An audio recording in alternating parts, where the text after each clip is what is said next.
मोदी राज में जांच एजेंसियों की भूमिका पर विपक्षी नेताओं ने सवाल खड़े किए हैं। एनसीपी अध्यक्ष शरद पवार ने भी ईडी और सीबीआई पर विपक्षी नेताओं को परेशान करने का आरोप लगाया है। वहीं एनसीपी नेता अनिल देशमुख ने भी अब जांच एजेंसियों की भूमिका पर सवाल उठाया है।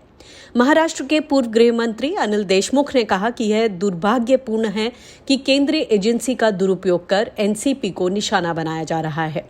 महाराष्ट्र में ऐसी गंदी राजनीति कभी नहीं हुई थी। जिन राज्यों में भाजपा सत्ता में नहीं है, देश में झूठे आरोप लगाकर जांच शुरू करने का यह उद्योग चल रहा है। यह सिर्फ राजनीतिक विरोधियों को परेशान करने की कोशिश है। ईडी के दुरुपयोग को लेकर देश की तमाम विपक्षी पार्टियों ने राष्ट्रपति को ज्ञापन दिया है। हम प्रतिक्रिया की प्रतीक्षा कर रहे हैं। वहीं अनिल देशमुख ने बीजेपी की राजनीति पर गंभीर सवाल खड़े किए हैं। देशमुख ने कहा कि राजनीति में विरोध होता है। हालांकि एजेंसी का गलत इस्तेमाल कर कुछ लोगों को पूछताछ के लिए बुलाकर जेल में डाल दिया जाता है। यह दुर्भाग्यपूर्ण है कि एनसीपी को निशाना बनाया जा रहा है। मुझ पर 100 करोड़ रुपए के गबन का आरोप लगाया गया था। हालांकि जब वास्तविक चार्जशीट दायर की गई थी तो उसमें केवल 1 करोड़ 72 लाख रुपए का उल्लेख किया गया था। मुझ पर झूठा आरोप लगाया गया, मुझे प्रताड़ित किया गया। अदालत ने पाया कि मेरे खिलाफ आरोप अफवाह पर आधारित थे।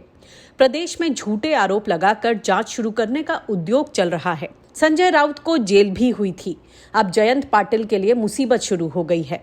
अनिल देशमुख ने 2000 रुपए के नोट को चलन से बाहर करने पर भी सवाल खड़ा किया है।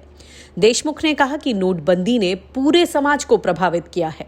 अनिल देशमुख ही नहीं बल्कि तमाम विपक्षी दल केंद्रीय जांच एजेंसियों के कामकाज पर सवाल उठा रहे हैं। आज बीजेपी सत्ता में है तो वह विपक्ष के तमाम नेताओं को परेशान कर सकती है, लेकिन जब बीजेपी सत्ता से बाहर हो जाएगी तो इसी तंत्र का इस्तेमाल उसके खिलाफ भी किया जा सकता है।